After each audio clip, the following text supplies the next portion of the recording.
The paradox we're about to explore is called the observer-constraint paradox. It begins with an astrophysicist named Dr.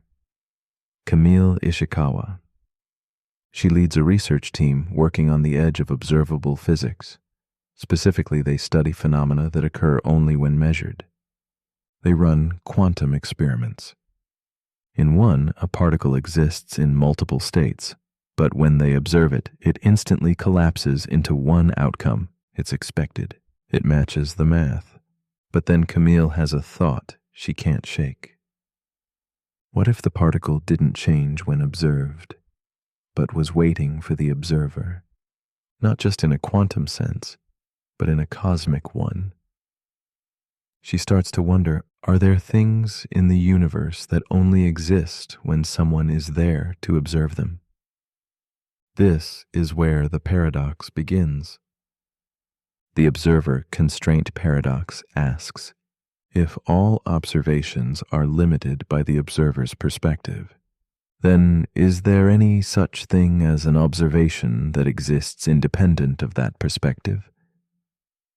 It's rooted in quantum mechanics, yes, but it reaches much further. Take the double-slit experiment. A particle behaves like a wave when unobserved, but like a particle when measured. The very act of observation changes the outcome.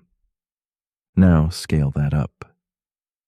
What if reality itself is shaped, not just recorded, by the presence of a conscious observer? This leads to an unsettling idea.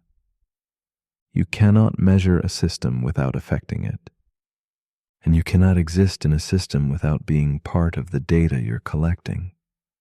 This becomes especially problematic when you try to study consciousness itself. You are the one doing the observing. But the thing you are observing is you. The system turns inward.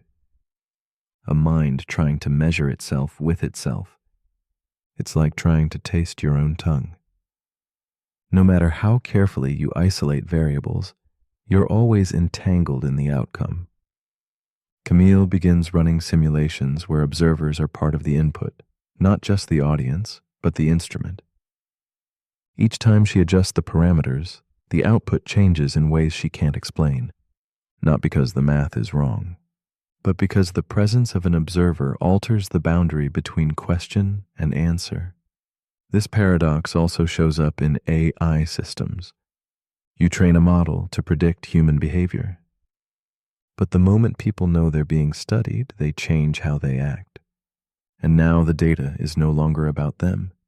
It's about them being watched. That's the observer effect. Now combine it with self-awareness. Camille wonders if a simulation includes an observer that grows in complexity, and that observer begins to study the simulation itself. Does the simulation stay the same? Or does it adapt in response to being noticed?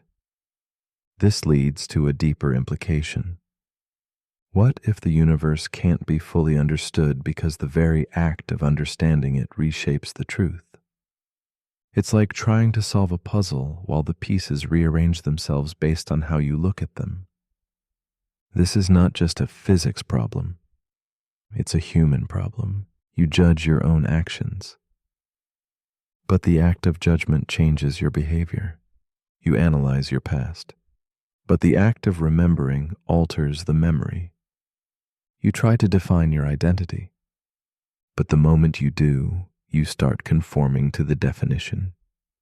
You're observing yourself into existence over and over. Camille realizes something profound. The data doesn't just describe the universe, it describes her relationship to it.